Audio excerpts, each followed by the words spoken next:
ప్రపంచాన్ని దేవుడు ఉద్ధరించాలి అంటే నీ ద్వారా దేవుడు కార్యాలు జరిగిస్తాడు. నా ద్వారా దేవుడు ఆ కార్యాలు జరిగించేవాడు.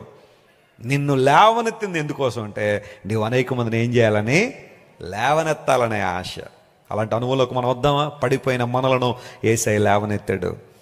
గోతుల్లో పడిపోయిన మనల్ని ప్రభువు లేవనెత్తాడు. జిగటగల దొంగ ఊబుల్లో ఉన్న మనల్ని ప్రభువు లేవనెత్తాడు.